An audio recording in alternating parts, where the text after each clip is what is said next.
The following is a production of Shark Flight Media.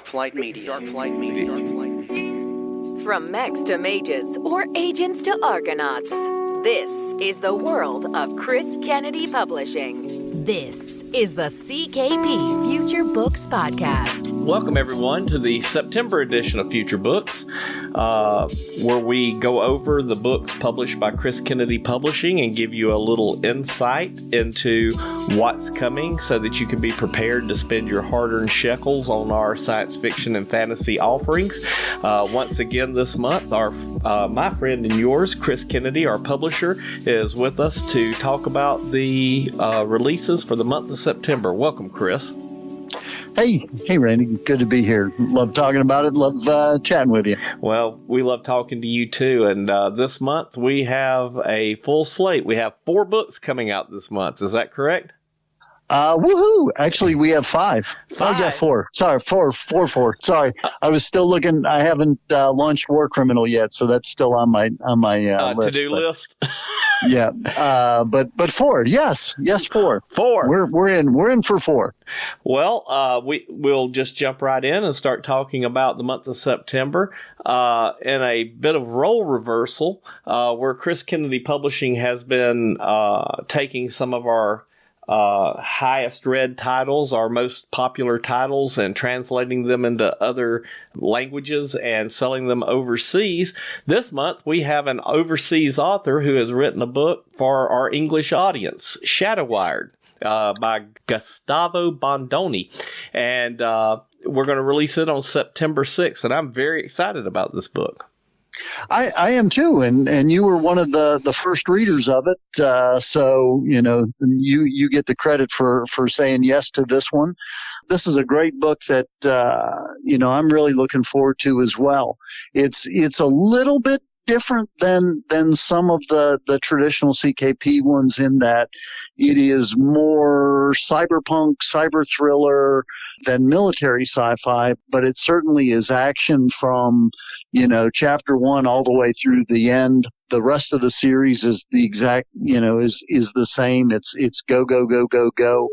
I almost compare it to the movie Hardcore Henry, which a lot of people probably wouldn't have seen, but the movie is shot in first person, so you're just looking through this guy's eyes as he goes through and has things happen to him, and he's trying to get to the end. It's almost like you're in a video game, trying to do things and make it to the end. This is not first person. This is third person, so you don't have to worry about that. But it's very much like that in the go-go-go-ness of it. I agree 100%. This book here will certainly appeal to our action-oriented readers. This book, to me, reminded me of the first time I read Snow Crash. It's not quite as much hard science fiction as Neil Stephenson does, but the flavor of the book is very much that Snow Crash, cyberpunk glimpse into the near future that Neil had all those years ago with Snow Crash. I really like the book, and for our military science fiction readers, you are not going to be disappointed on the action in this book. The action is a character in this book, so absolutely. I'm really looking forward to see where Gustavo goes with this, because the first book, you couldn't put it down. It's a very fast read, and I loved every minute of it. Couldn't agree more. So that's going to be on September 6th, the first week in September. Also, Gustavo is going to be our featured guest, so stay on the podcast through the end, because we're going to have a interview with him later on in the podcast.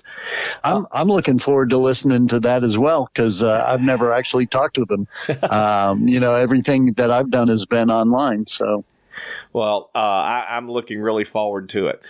So then on September 13th, we have the third book in the Endless Ocean series. This is from our fantasy side of the publishing company. Rob Howell's been doing a great job there, and this is in G. Scott Huggins's Endless Ocean series, Responsibility of the Fleet. Can you tell us a little bit about it? Absolutely. This follows, like you said, it's the third book in the trilogy.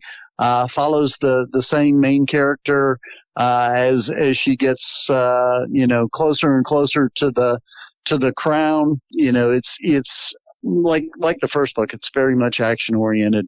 Scott Huggins is the only author to ever win both of Bane's short story contests. Oh, right. The fantasy and the sci-fi. So you'll see a mix of that. You'll see, this is primarily fantasy, but there's also a very big military component in it. And I think that all of the readers, whether sci-fi or fantasy of CKP, will really like this series as well as this story. So check it out. Well, I'm excited about this book, and I'm excited looking into the future that we have some more fantasy books coming up later on in the year. So this is a very good thing. September 20. We have Far Horizons. This is by A.J. Gordon, and this is I believe, the third book in the Outer Reaches series. If you read Quaestor, this is going to be in that universe with those sets of characters. These two, the first book was co-authored by A.J. and his partner, and then they both each took a book following that, which is something that I have not seen a lot of. So this has been exciting to see this series evolve. Right. In the first book, you're introduced to a wide group of characters, some of which are kind of military folks, and some are civilians pressed into a military role. In the second book, the second book focuses more on the military folks. The third book focuses more on the civilian groups and civilian group, and goes, what happens next after the first book with them. So this is Alexis and Braden and Sabria, the girl that had the Wolverine-like claws on the front of the first book. She's back in this one.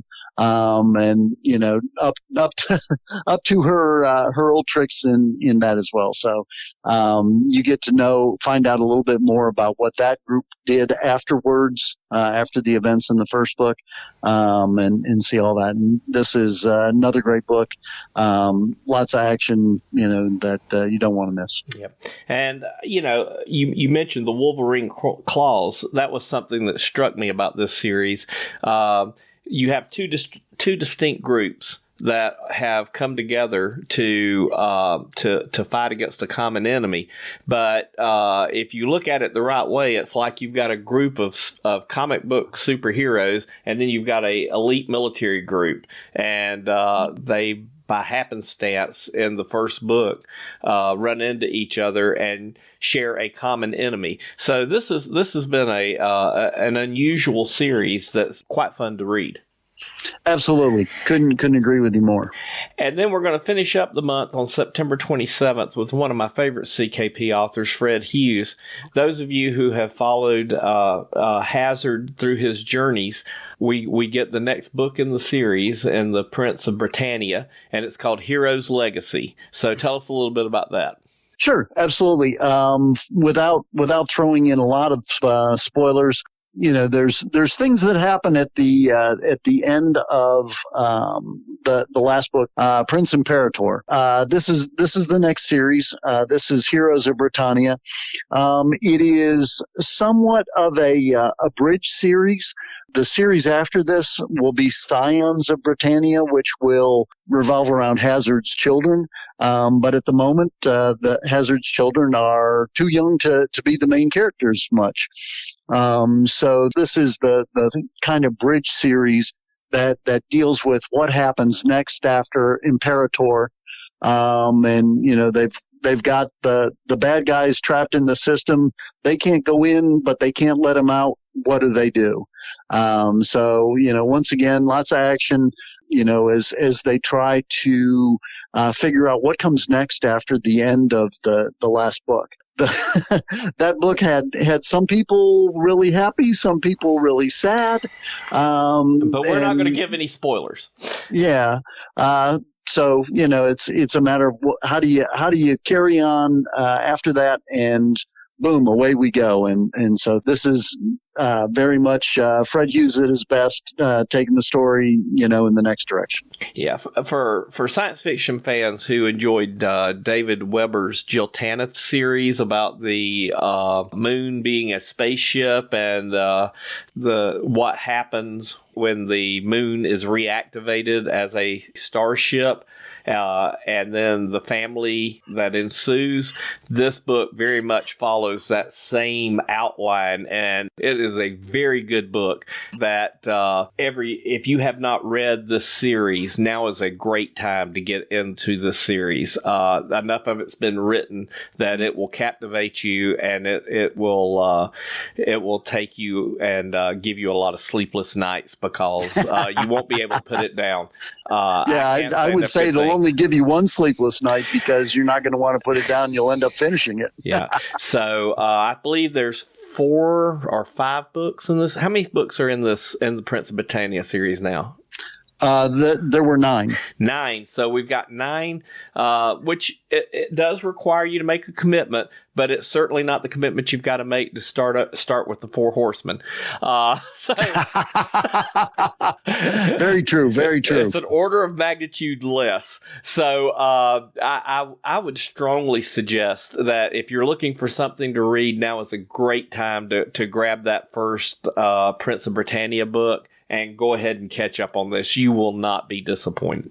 Very much agree. Very much agree. Great series. It's, just looking at the popularity of it, you can see that a lot of people were talking about it, telling their friends because it's done phenomenally well. And that's pretty much the month of September for CKP. We have Factory Con coming up. Is there any availability for people to still come down, or is it full? Yeah, absolutely there is. I know we just had at least one group that had to back out for some health reasons. So I know at least, I think there's at least a couple cabins. The event itself is November 1st through 3rd, and you don't need to have an RV or come and camp. It's at the KOA here locally, just down the street from me. So you can come and get one of the cabins, for those of you that aren't big campers or don't have an RV. It's a lot of fun. We do, we have a DJ Friday night, do cornhole, a variety of other things, have a book bash on Saturday. For those of you that are fishermen, we go out fishing on Thursday. Breakfast Sunday, a potluck Saturday night. I mean, there's all sorts of things going on. But it's very much a relaxicon where you get to spend time with the authors and with the other readers and friends, without the chaos of being at a con where you have panels and everyone's always running off to do the one thing that they have to do. And then, somebody else is gone doing something else. You have lots of time to spend with the folks you want to hang out with. Yeah. And Chris won't pat himself on the back, but next to LibertyCon, this is a con, if you read our books, that you really want to come to. It's got the LibertyCon flavor. It's at a much more relaxed pace. It's something that you can bring your family to. If they're not interested in the science fiction and fantasy, they're on a campground. There's things for them to do that's not science fiction related.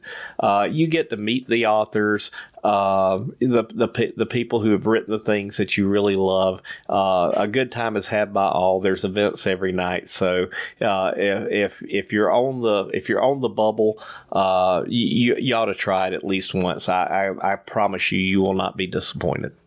Yeah, and there's other things in the area too. I know, there are wild horses out on the Outer Banks, and some people have gone and taken a look at those. There's the Kitty Hawk Memorial just across the Outer Banks. lots of other things to do and see around here. So, people can come and, if the rest of the family wants to do some touring while you're hanging out, they can do that, or you can join them for some things and they can go off and see other things by themselves. So lots to do and see. And this is in the great metropolis of Coinjock, North Carolina. The mighty metropolis of Coinjock, North Carolina. And before we wrap up this half of the podcast for the month, Chris, why don't you tell everybody the social media outlets where they can get more information about FactoryCon, more information about books that are coming out, more information about Chris Kennedy Publishing? Sure, absolutely. Everything that you want or need to know can be found at chriskennedypublishing.com. There is the FactoryCon Facebook group. If you just search FactoryCon 2024, it'll get you there. That is an open group, so you can jump in. Please come see us if you're on Facebook at the factory floor. Once again, you can just search that and get there. And love to have you. And that pretty much covers everything that was on my note list for the month. Anything else that you want to add, Chris? Nope, that's good. That's everything I needed to get out today, too. Well, thank you so much for joining us, and we look forward to doing this again in October. I'll be here. Thank you so much. Thanks, everyone, for listening to the first half of the podcast. This week, we have the privilege of talking to a new author with CKP Books. He has several books out on Amazon. This is his first book for CKP. I had the privilege of reading his manuscript, and it's unlike anything that we've published before. It's science fiction, but it's very much a cyber thriller. And I'd like to use this opportunity to welcome Gustavo Bondoni to the podcast. Welcome, Gustavo. Thanks so much. I'm so honored and happy to be here. Is it Gustavo or Gustavo? Either is fine, actually. In Spanish, it's Gustavo. And in English, most people call me Gus, which makes it a lot easier on everyone. I think I will do that. Gus, thank you so much for coming on the podcast.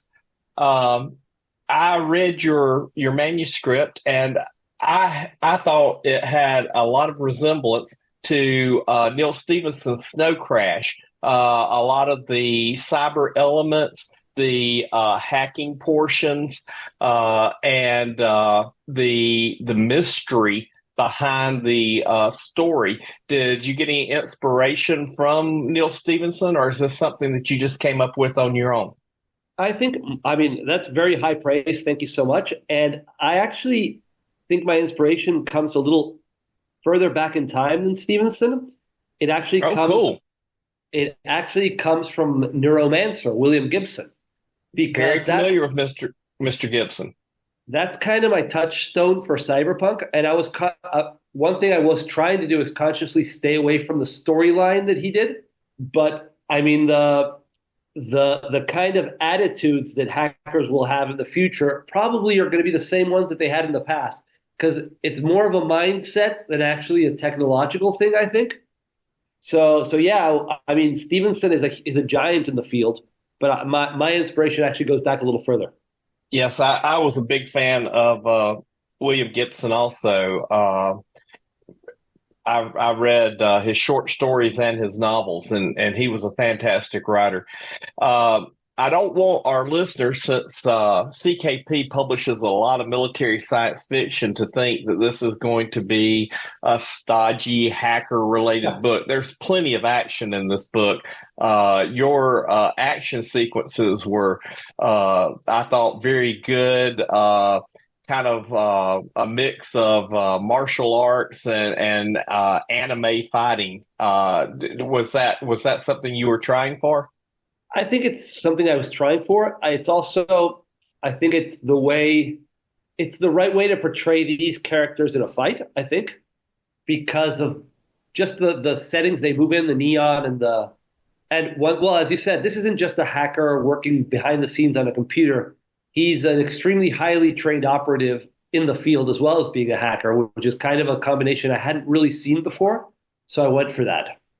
Yeah, it reminded me a little bit. There used to be a role playing game. I think it was called Shadow Wire, and where you had operatives that were trying to steal secrets from companies and religious groups and stuff like that, and they usually had some sort of cyber element to them. So I got some of that flavor also from the book.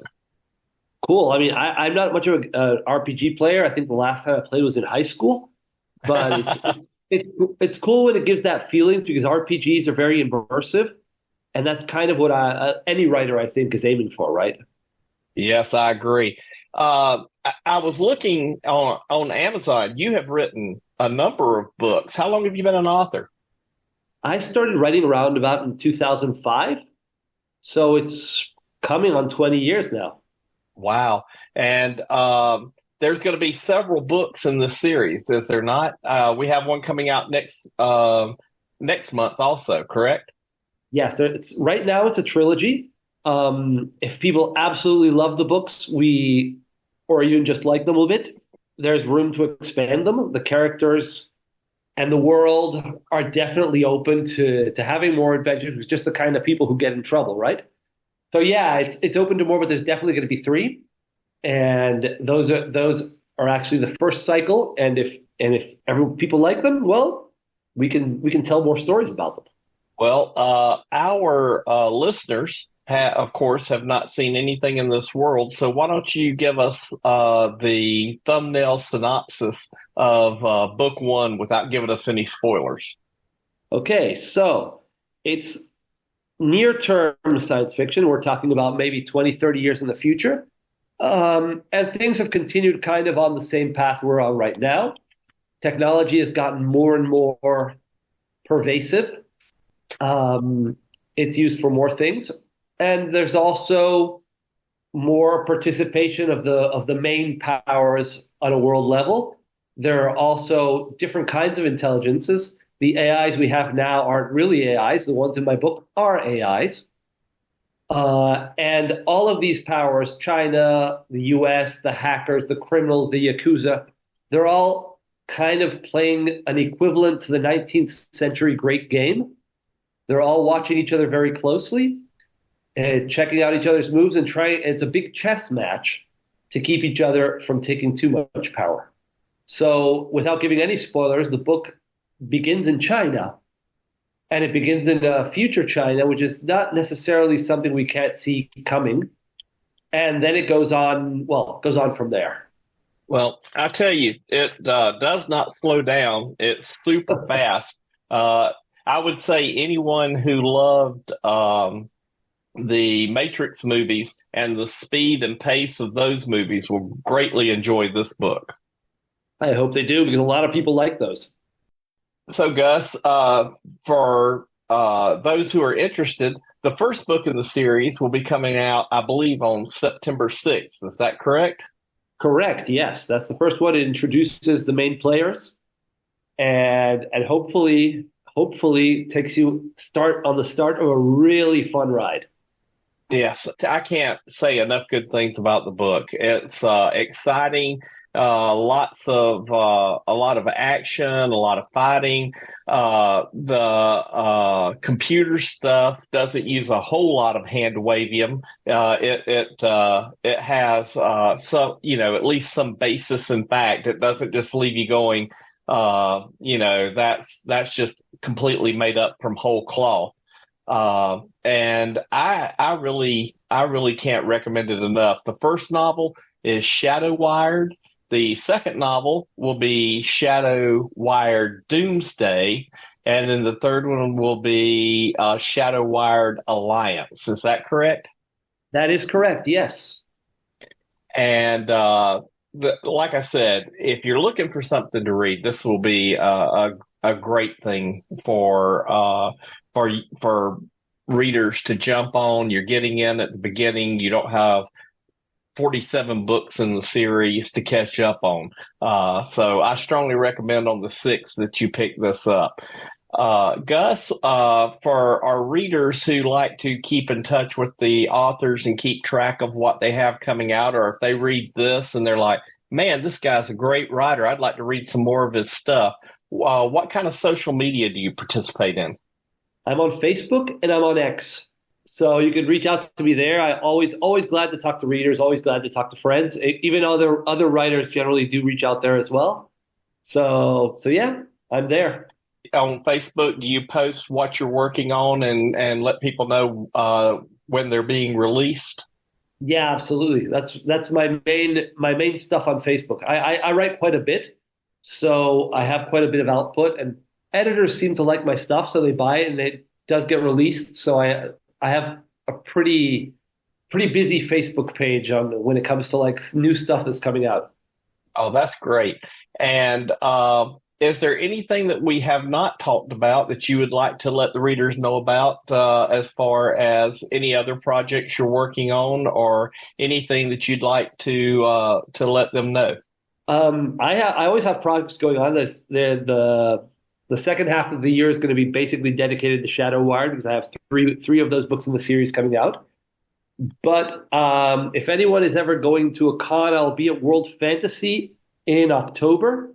So if anyone wants to say hello, that'll be cool. I like World Fantasy because it's a smaller con and there's not so much. It's basically a con for readers and for writers and industry people as well. But it's more of a traditional style con, and it's got all the I get to talk to Joe Haldeman and people who I know from basically being online, and also they've been published by Bayan and other things that I'm close to, right? Yeah. And where is that con being held? That's going to be at Niagara Falls this year. Okay, in Niagara Falls. So WorldCon, Gus will be there, and I'm sure he'd be World happy Fantasy, to meet not WorldCon, World Fantasy. World Fantasy, I'm sorry, and would be happy to meet you and sign a book if you have it and talk to you about what he has coming out. Gus, thank you so much for coming on to the podcast and talk to us about your new book. Thank you so much for having me. It's really cool to be here. And I Chris already knows this, but I've been watching CKP from afar for a few years, and have pitched Chris a couple of ideas which weren't quite right for the press. So I'm really happy to to have a book that he really enjoyed. So, and that you really enjoyed as well. So I'm delighted to be here. Yeah, I was super enthusiastic about the book. I thought that it brings something to CKP that we haven't really explored. So I think our readers are really going to love it. Gus, thank you so much, and I hope we're able to do this again soon with your next book. Awesome. Thank you so much. I'll be looking forward to it. You've been listening to the CKP Future Books podcast with host Randall Willis. If you enjoyed this podcast, please consider leaving it a review on Apple Podcasts, Google Podcasts, or wherever you subscribe. Show likes and channel subscriptions are also much appreciated on the CKP YouTube channel. Finally, if you'd like to know more about this author or others on the CKP roster, visit chriskennedypublishing.com. Thanks for listening to the CKP Future Books podcast. We'll see you next time.